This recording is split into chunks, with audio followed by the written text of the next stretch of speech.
Amém. Glória a Deus. Eu cumprimento a igreja com a paz e a graça. Com a graça e a paz do nosso Senhor Jesus. Amém. Boa noite para todos os irmãos que aqui se encontram presentes, aos irmãos também que estão conectados aí na live. Irmãos, cadê os corajosos que amam? Cadê os corajosos? Levantam a mão. Amém. Glória a Deus. Irmãos, uma palavra, ela pairou sobre a igreja e sobre as nossas vidas. E eu creio que o Senhor, Ele tem muito mais para poder derramar dessa palavra. Eu creio, irmãos, que o Espírito Santo do Senhor, Ele tem uma chamada especial para nós, para que a gente volte os nossos corações às primeiras obras. Quando o Espírito Santo fala, que a gente possa ouvir, que a gente creia e que a gente obedeça, em nome de Jesus. Quem esteve presente aqui nos cultos da sexta, do sábado e do domingo, provavelmente teve a mesma percepção que eu. Todas as palavras que foram derramadas aqui, elas se conectaram. E é esse derramar que ainda persiste. E eu creio que a palavra que vai ser derramada hoje também, ela vai somar com tudo o que foi pregado aqui nos últimos dias. Amém? Para a gente dar início à ministração, abram suas Bíblias no Evangelho de Mateus, no capítulo 22, a partir do versículo 34.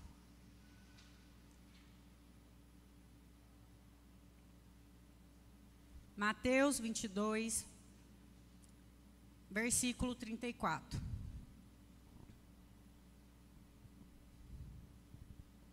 Encontraram? O maior mandamento.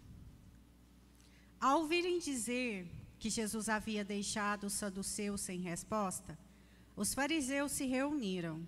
Um deles, perito na lei, o pôs à prova com esta pergunta: Mestre, qual é o maior mandamento da lei?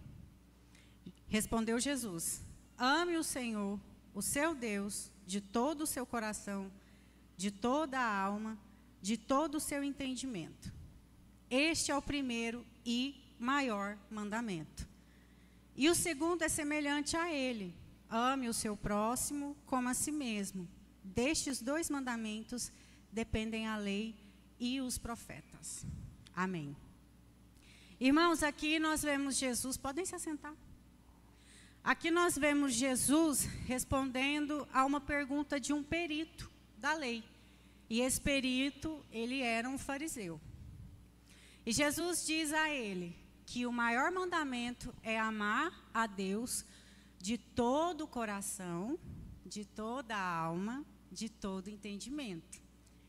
E o segundo, que é semelhante, é amar o próximo como a si mesmo. Vamos entender como que isso daqui funciona. Primeiro, nós amamos a Deus. Segundo, o próximo como a nós mesmos. Eu não sei se você já se fez essa pergunta, ou se Deus já chegou a trazer esse tipo de pergunta para o seu coração. Mas, como que vocês se amam? Como que eu me amo? Vocês já se perguntaram? Como que a gente se ama? O mundo prega que para a gente se amar, a gente tem que se priorizar. A gente prioriza os nossos desejos, os nossos sonhos, as nossas conquistas, as nossas idealizações. O mundo prega que, primeiro, eu tenho que me satisfazer, para depois, se todas essas coisas me trouxerem um bem-estar, eu vou tratar o próximo como ele merece. O mundo prega assim. Estou errada? O mundo não prega que a gente tem que se priorizar? O amor do Senhor, irmãos, não está no mundo. O mundo rejeitou o Senhor Jesus. O mundo continua a rejeitar a palavra de Deus. O amor do Senhor, a gente não encontra em filosofia nenhuma, em nenhum livro de romance, em nenhum filme de romance. Para mim me amar, irmãos, Jesus ele já traz a resposta. Eu amo a Deus de todo o meu coração, de toda a minha alma, de todo o meu entendimento e com todas as minhas forças. O amor de Deus, irmãos, ele não é um amor que você apenas fala, um amor por boca. Não é um amor que você guarda para você. Ele é um amor que ele flui de você. O amor de Deus, ele é um amor único. Lá em 1 João, no capítulo 3, no versículo 18, o apóstolo vai dizer que, filhinhos, não amemos por palavras e por boca, mas em ação e em verdade. A palavra está dizendo, irmãos, que o amor de Deus, ele é em ação.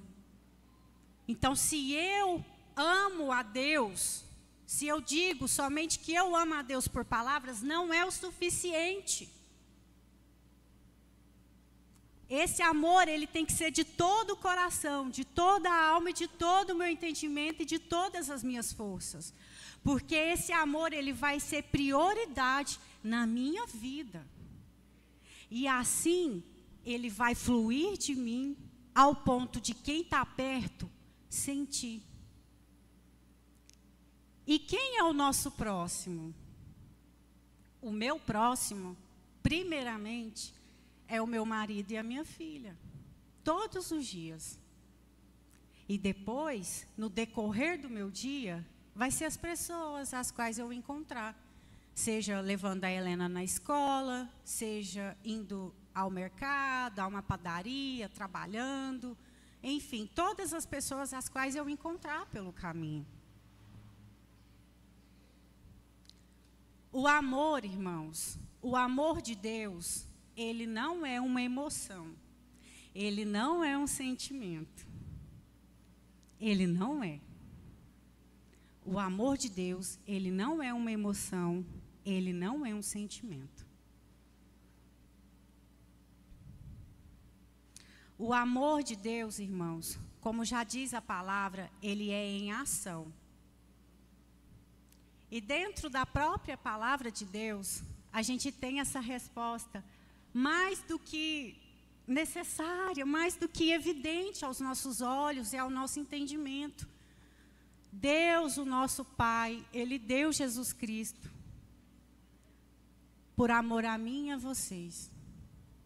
Jesus Cristo, Filho de Deus, levou sobre si todas as maldições, todos os pecados, tudo sofreu, tudo suportou por mim e por vocês.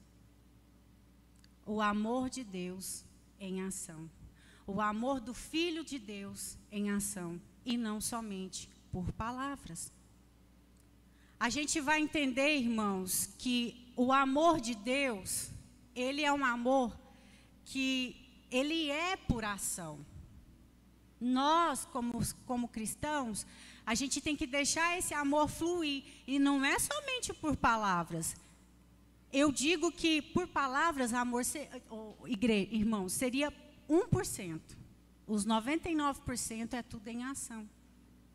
Então, eu vou dar ao meu próximo aquilo que ele precisa. Irmã Maiara, mas como assim? O próprio Jesus, ele trouxe, ele deu a nós aquilo que nós precisávamos, que era o quê? A reconciliação com Deus. A salvação. Então, como igreja, que a gente vai dizer que o amor do Senhor não é em ação. Amar o próximo é eu entender que eu vou dar a ele aquilo que ele precisa e não aquilo que eu quero.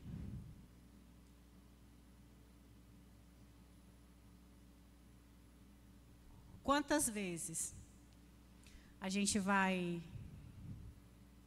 passar por pessoas e pessoas também vão vir até nós, precisando de um conselho, precisando de ajuda. Às vezes a pessoa só quer chorar, às vezes a pessoa só está querendo alguém para poder ouvir suas mazelas, as suas dificuldades, as suas labutas da vida. E nós queremos dar aquilo que a gente quer. A gente não está enxergando com os olhos que Jesus enxerga o outro, e a gente está dando aquilo que a gente quer. Irmãos, eu vou falar algo e eu espero de todo o meu coração que a igreja tenha discernimento para entender o que eu vou dizer.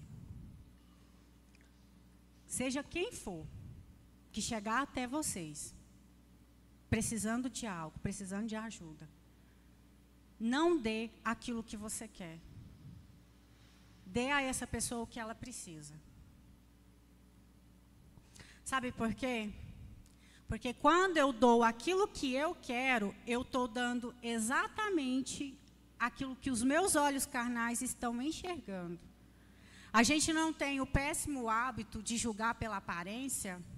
Às vezes chega, quantas vezes na porta de um banco, vou dar um exemplo. Na porta de um banco a gente vê uma pessoa, um mendigo ou alguma pessoa que está na rua precisando de algo. E a pessoa está lá pedindo esmola. E a gente nem para e nem olha para essa pessoa. A gente só pega algumas pratinhas que tem e entrega para ela. Será que realmente é isso que aquela pessoa está precisando? A gente tem esse péssimo hábito de não entender o que verdadeiramente as pessoas precisam. As pessoas que estão na nossa volta, o nosso próximo. Irmãos, o amor de Deus, ele não é um amor meloso. Ele não é. Se vocês têm ouvido isso de outros lugares, em nome de Jesus, tomem cuidado. O amor de Deus, irmãos, ele repreende, ele disciplina, ele corrige. A palavra do Senhor vai dizer lá em Tito 1,16, que vocês dizem que me conhecem, mas me negam pelo que fazem. A pessoa pode ter chegado a você porque ela cometeu pecado, porque ela cometeu falhas, e ela está precisando de ajuda. Você vai lá, ora com essa pessoa a primeira vez, a segunda vez você chora com essa pessoa, a terceira vez você atende ela, na quarta vez, irmão, repreenda, exorte, corrija, biblicamente. A própria palavra do Senhor vai dizer para mim e para você que o Pai, ele corrige o Filho que ele ama. O nosso Deus, ele nos corrige. Quem aqui, sendo pai e mãe, vendo o filho ficar fazendo coisas erradas, vai ficar passando a mão na cabeça dele toda a vida? Isso não é amor, não, irmãos. E se em algum momento na vida de vocês tem chegado pessoas que vocês só têm passado a mão na cabeça dela, jogado o erro dela para debaixo do tapete, cuidado. Porque você também vai sofrer as consequências disso. Então, aprenda a repreender. Aprenda, irmãos, a exortar, a ver o que tem dentro da palavra para poder disciplinar as pessoas. Se eu estiver errada, se vocês realmente me amam, vocês vão me repreender, vocês vão me disciplinar. E aquele que verdadeiramente ama Jesus Cristo, ama a sua palavra, vai aceitar a correção. Porque sabe que está vindo da palavra de Deus, não é da boca do homem. O apóstolo Paulo, em Gálatas 2:20, vai dizer que não vivo mais eu, mas Cristo vive em mim. Quem, sendo um novo convertido, vai querer permanecer vivendo no erro, irmãos? Falhar, nós iremos falhar sim, nós iremos. Mas a gente tem consciência dos nossos erros e das nossas falhas também. Muitas vezes está lá, eu falo, meu Deus, eu não posso fazer isso. Aí você vai lá e faz. Consciência, a sua consciência está apontando para você que você não deve e você está persistindo no erro. Amar, se você ama o seu próximo, o seu amor é um amor de coragem. O amor é para quem tem coragem, não é para covarde, não. Agora, se você for covarde, você vai passar a mão na cabecinha do fulano, do beltrano, da ciclana, vai jogar o erro dele para debaixo do tapete e vai falar, não, as pessoas não querem ver o seu bem. E nem você que está aconselhando, e nem você que está tapando, achando que está fazendo certo. Porque aquele que ama vai fazer o que é certo, vai fazer o que a palavra de Deus fala que é o certo a se fazer. Tem um outro modelo de próximo que eu vou trazer para vocês. E eu acredito que esse modelo de próximo vai deixar todo mundo pensativo. A palavra de Deus também vai trazer para nós um amor em ação, um outro modelo de amor em ação, que é para os nossos inimigos. Como que a gente ama o nosso inimigo? Eu quero que alguém responda audível. Como que a gente ama o nosso inimigo, irmãos? Como que a palavra de Deus, o Senhor Jesus, nos ensina? Como que a gente deve amar o nosso próximo? Não vale o pastor nem a pastora, e nem meu marido responder. Quase. Exatamente. Porque a oração, ela é uma ação.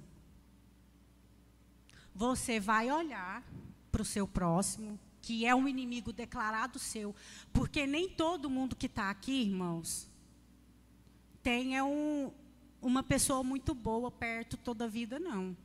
Tem muitos irmãos que talvez possam estar, que estão aqui dentro da igreja, e algum que está acompanhando pela live, que o próximo dele é um inimigo declarado. Essa pessoa não gosta de você de jeito nenhum. E tudo que ela puder fazer para te prejudicar, ela vai. E qual que é o nosso comportamento? Já que Cristo vive em mim e não mais eu. É orar por ela. A gente vai gastar nosso joelho e falar, Senhor, um dia eu também fui inimiga sua. Um dia eu fui inimigo seu, Jesus. Da mesma forma como a sua graça, o seu amor me alcançou, eu peço e eu oro para que o Senhor alcance essa vida também. Porque pensem só, irmãos, a gente chegar naquele grande dia e Jesus virar para nós e falar assim, sabe o fulano, beltrano, ciclano? Se você tivesse orado, intercedido por essa vida, essa alma tinha sido ganhada para mim, por conta da sua oração, por conta da sua intercessão. Mas você falhou nessa missão. Você estava preocupado só com aqueles que agradavam você. Só com aqueles que faziam o que você queria. É difícil, não é? Amar é fácil? Amar do jeito que Jesus fala é fácil?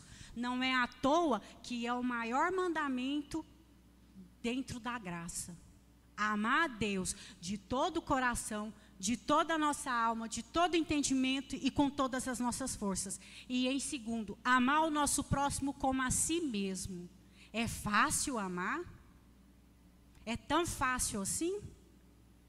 Em Romanos 13, no versículo 10, vai falar que aquele que ama não deseja o mal para o seu próximo, porque o amor é o cumprimento da lei. Se você ama a Deus em todas essas etapas, ama o seu próximo, assim como você, descansa o seu coração, porque você está no caminho certo.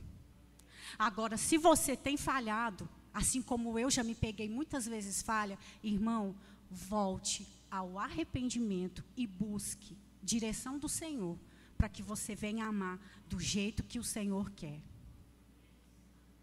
Porque é impossível, irmãos. É impossível a gente dar o amor que o mundo oferece achando que é igual de Deus. Não é, não.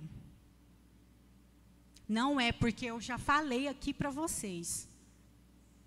Se Deus deu o único filho dele por mim e por você, e Jesus, sendo filho de Deus, se entregou em morte de cruz por mim e por você, é um amor em ação. O que a gente está fazendo, será que está pouco ou está muito?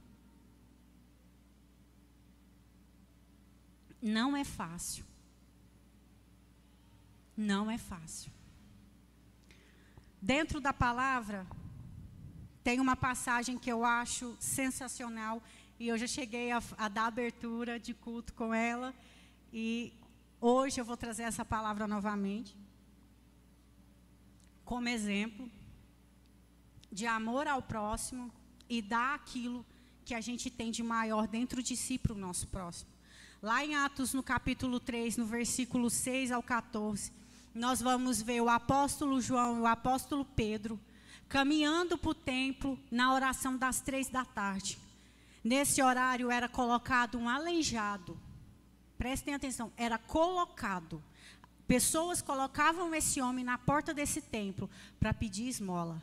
O apóstolo Pedro, caminhando, olha bem para os olhos desse homem e fixa o olhar nele, que a palavra fala, e fala: eu não tenho prata e nem ouro, mas tudo que tenho, isso eu te dou. Em nome de Jesus, em nome de Jesus Cristo, o Nazareno, ande. E aquele homem recebe exatamente aquilo que ele precisava. O apóstolo Pedro, ele poderia ter dado: eu vou dar uma roupa, já que ele está aqui pedindo esmola. Eu vou dar uma comida. Eu vou dar aqui umas pratinhas que eu tenho. Não, eu vou pegar ele, eu vou levar ele para uma casa, para ele ser bem cuidado, para ele ser bem tratado, para ele poder se alimentar, para ele poder se limpar como uma pessoa digna. Mas não, irmãos, quando a gente olha para essa palavra, a gente vai conseguir perceber que, se ele era colocado ali, pessoas escravizavam esse homem. Pessoas usavam da enfermidade dele para poder ganhar algum benefício. Esse homem, ele não queria estar ali. Mas ninguém via com os olhos que somente Jesus pode dar e ajudar aquele homem perdido. E o apóstolo Pedro, um homem de Deus, dá exatamente aquilo que ele tem. Aquilo que aquele homem precisava, que era o Senhor, que era um milagre, que era uma cura. E a palavra fala que depois disso esse homem, ele entra dentro do templo pulando, saltando, todo contente, irmãos. Todo contente. Porque era o que ele precisava. Porque se ele recebeu a cura, as outras coisas ele pode buscar. E a gente muitas vezes, com o nosso olhar somente para o externo, a gente acha que a pessoa está precisando de uma roupa, de um calçado, de comida. E a pessoa só precisa de uma palavra. A pessoa só precisa de uma oração. Irmãos, esse é o poder de Deus. Que pela fé, a pessoa recebe a cura, recebe a restauração, recebe milagre, recebe o perdão e o mais importante de tudo, que é a salvação, irmãos. E é isso que a gente tem que carregar para o nosso próximo. É isso que a gente tem que derramar. Para caminhar, para finalizar essa ministração, tem um outro texto também que eu quero trazer a vocês, que resume perfeitamente, irmãos. Eu estudava as cartas de Paulo nesse final do ano passado. Me dediquei bastante ao estudo das cartas do apóstolo. E quando chegou nessa carta, ela falou de forma muito profunda ao meu coração. E hoje eu tenho a oportunidade de poder trazer ela como um exemplo. Em Filemão, Quem que já leu aqui Filemão?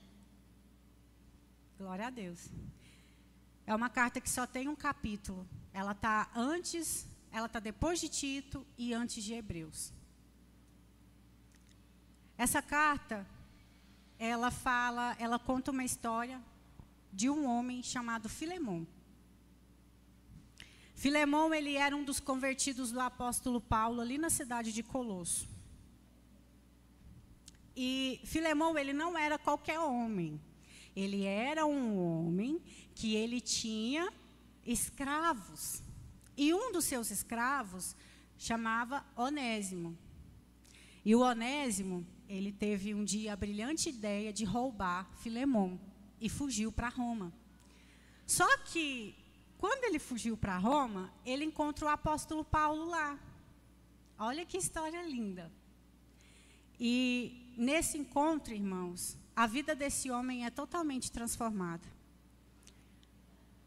Conta-se que havia no Império Romano cerca de 6 milhões de escravos, irmãos. Era muita gente.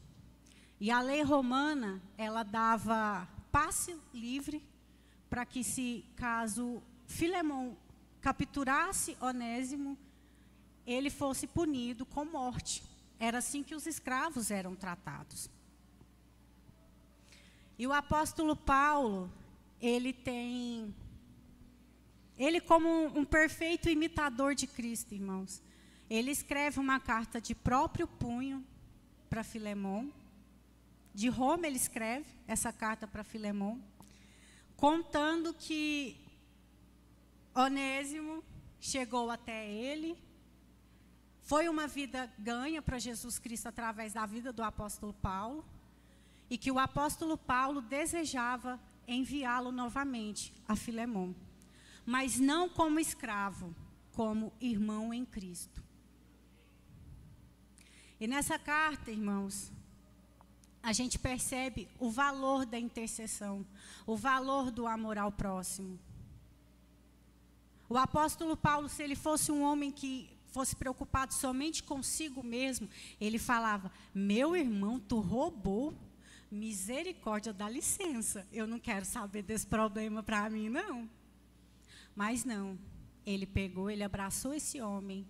Eu tenho certeza que Onésimo, ele confessou os seus pecados a Paulo. Ele confessou, foi discipulado, conheceu a Jesus Cristo por conta do apóstolo Paulo, irmãos. Então, esse homem não foi tratado de qualquer jeito. O apóstolo Paulo, quando faz a carta de próprio punho para mandar para Filemão, é para provar para Filemão: olha, isso tudo aqui aconteceu. E eu espero que você o receba, que você o perdoe, e aquilo que ele te deve, você coloca tudo em minha conta. Mas também espero receber de você algum benefício.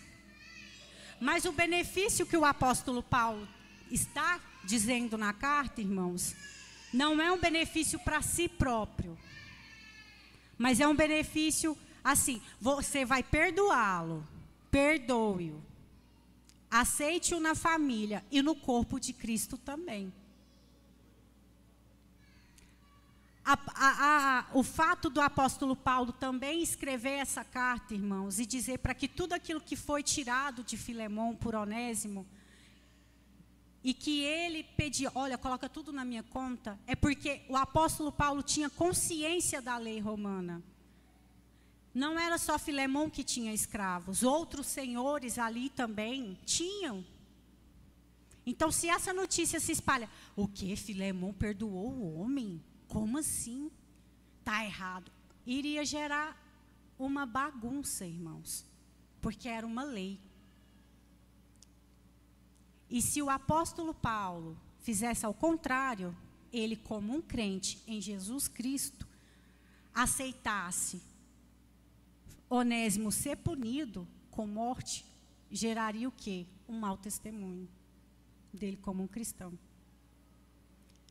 Que eu e você, irmãos, a gente seja intercessores, que quando a gente souber que algum irmão ou irmã cometeu algum erro, algum pecado, que a gente não tenta separar essa pessoa do corpo de Cristo, e muito menos das relações com as pessoas, mas a gente tenta fazer aquilo que é o certo a ser feito, irmãos.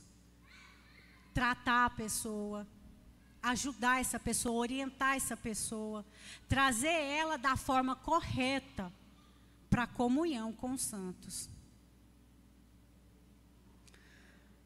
Eu quero deixar um versículo que fala sobre unidade.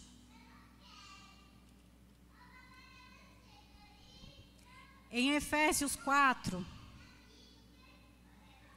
o apóstolo Paulo diz: como prisioneiro no Senhor, rogo-lhes que vivam de maneira digna da vocação que receberam. Vocação que receberam, irmãos. Qual vocação que a gente recebeu? Nós somos dignos? A gente está vivendo dignamente dessa vocação? Sejam completamente humildes e dóceis. E sejam pacientes, suportando uns aos outros com amor. Nessa manhã, eu recebi uma mensagem da minha mãe. E a minha mãe me enviou uma foto de um bebê de 10 meses. E essa criança, ela está com o corpo todo ferido. A criança não consegue nem vestir roupa. O corpo dessa criança está com tantas feridas, irmãos, que está quase chegando na carne. Já passaram por médicos, já fizeram vários tipos de exame, e os médicos não conseguem, irmãos, achar qual que é o problema, qual que é a enfermidade dessa criança. Essa criança, ela não consegue nem vestir roupa. Quando eu nasci, antes de um mês, de eu completar um mês de vida, eu tive a mesma enfermidade. E eu fiquei assim durante 3 meses. A minha mãe conta que não dormia, eu não dormia. Era impossível pôr roupa em mim. E quando a minha mãe me manda essa mensagem, eu falo, meu Deus.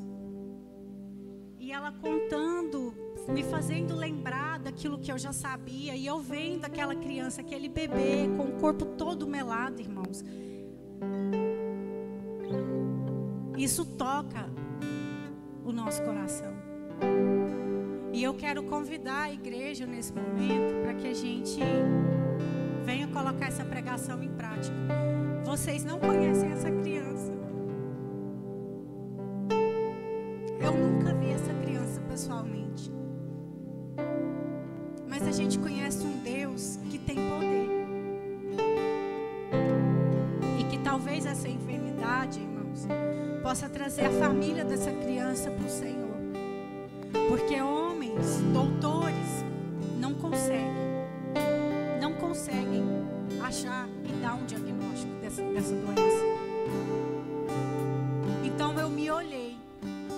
Eu falei, Jesus, nós temos que colocar o seu amor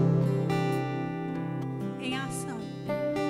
E eu convoco a igreja para que a gente esteja em oração, em ação por essa criança, intercedendo pela vida dela, para que Jesus venha curar, para que Jesus venha operar na vida dessa criança e na da família dela também.